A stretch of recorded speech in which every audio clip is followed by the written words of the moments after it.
As many of you saw on a meme earlier this week, Fridays are awesome. I'm Carl Azuz at CNN Center. Your 10 minutes of world news explained begins with the countdown to Brexit. The British exit, or separation from the European Union, has officially begun. 9 months after a slim majority of British voters chose to leave the EU, British Prime Minister Theresa May signed Article 50 this week. That's what gives any EU member the right to leave the association on its own. One reason why the Brexit is so incredibly complicated is legal. Right now, there are 12,000 European Union laws in force in Britain. They apply to businesses, consumers, workers. And since 1972, these EU laws have taken precedence over Britain's own laws. With that changing, as the nation separates itself from the EU, it has to convert those laws to suit its own country. So some will be kept, some replaced, some eliminated. One Brexit official says a government priority was getting the right deal for every single person in Britain. Lawmakers have 2 years to figure out how to do that, but it's only one of the challenges they face. This has just never been done before, unpicking 40 years of treaties and agreements covering thousands of different subjects. The UK has just 2 years to extricate itself from the European Union. Vast negotiating teams on both sides will work round the clock to try to reach some sort of deal, and they're going to start by looking at the breakup. Some of the issues they're going to have to tackle include what they're going to do with Brits living in Europe, what they're going to do with Europeans living in the UK, how are they going to leave this trading bloc, the single European market, and will London keep its status as the go-to financial hub for Euro trading? The biggest problem, though, is what some EU officials see as a massive lingering bill. Britain should, they say, be paying billions of dollars for years to come into ongoing projects that they have a stake in. Once they do reach a deal, 20 of the EU heads of state, representing at least 65% of the total population, need to approve it. Also, the UK Parliament needs to approve it. And what if they don't? Well, you could extend the negotiations, but all sides would have to agree to that. The alternative would be Britain just leaving the European Union, and the UK will have to fall back on World Trade Organization rules. Alongside all of this, they're going to have to reach a new set of deals as well to establish a new relationship between the EU and the UK. What about things like security, new trade deals, enormous projects to consider alongside that main deal? Up next, we're coming face to face with a middle-aged man who's actually from the Middle Ages. He lived 700 years ago, but now people can look into his eyes and see that he looks a lot like many folks do now. Here's what this is all about. The University of Cambridge reconstructed the face of a man who was buried in the 13th century. His skeleton was one of 400 others found under the old divinity school of St. John's College. The site was excavated a few years ago. It was one of the largest medieval hospital graveyards in Britain. To better understand life at that time, researchers analyzed the man's bones and reconstructed his face in an attempt to find out his life story. They say he was an ordinary, poor man at that time, that he was probably a patient at the hospital where he was found, that his skeleton indicated he'd done a lot of physical labor in his life, and that when he died, he was over 40 years old. He lived as one of Cambridge's urban poor.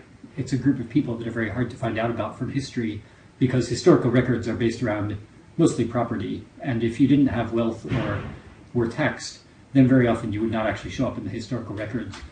This was done as part of a project called After the Plague. It aims to humanize people from the past. 10-second trivia. Who painted La Bella Principessa, The Last Supper, and The Battle of Anghiari? Michelangelo, Leonardo, Donatello, or Raphael?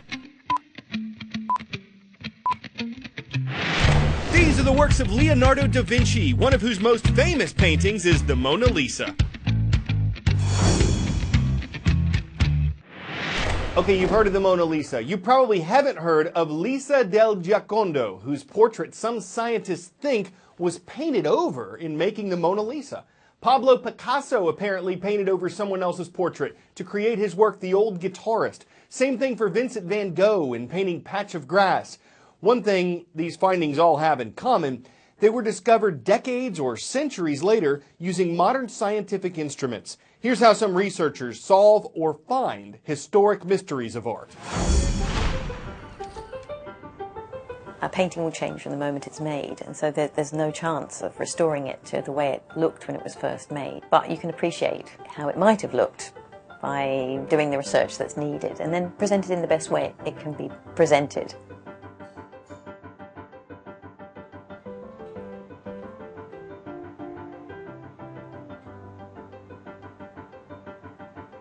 With these new tools, it's become a little bit easier to find out more about painting techniques and to find out in more detail about materials. For example, use a handheld X-ray fluorescence spectrometer to look at areas of a painting and look at the kind of elements they contain. We learn quite a lot from people X-raying pictures, and X-rays will penetrate all the way through the painting, so you can see aspects of the whole thickness of a picture. And sometimes you can see the frame and the nails that have been used to hammer the canvas in. Sometimes you can see reworkings in paint, so you can see things that you can't see on the surface.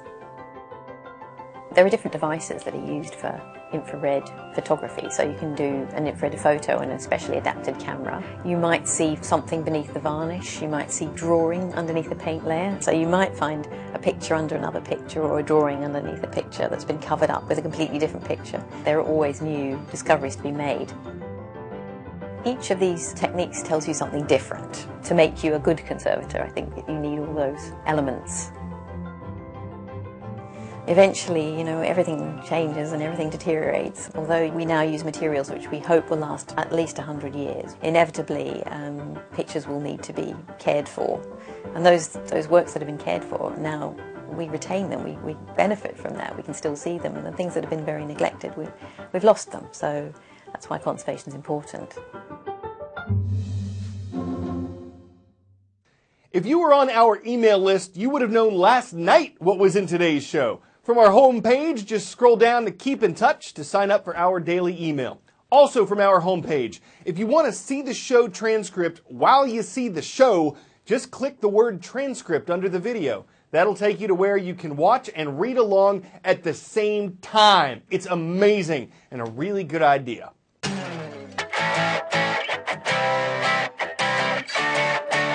Now for a really questionable idea. You see this? It's a design company's concept to put the sky in skyscraper. It's a floating building. How does it float? We are so glad you asked. What architects would do, if they could, is string up a skyscraper with high-strength cabling and fasten it to an asteroid that's orbiting the Earth. They say it'd be lightweight, that it'd be solar-powered, it could get its water from clouds. It'd also be strung up from an asteroid. Its cost of construction, they say high, but that the skyscraper would also command record prices. Guess they wouldn't run out of space. But if demand were sky high, if tenants could scrape together the funds, and if they could get over the suspense of living suspended, maybe it's not just a tall tale. Just as long as no one steps outside for a walk unless his name is Luke. I'm Carl Azuz, and that's 10 out of 10.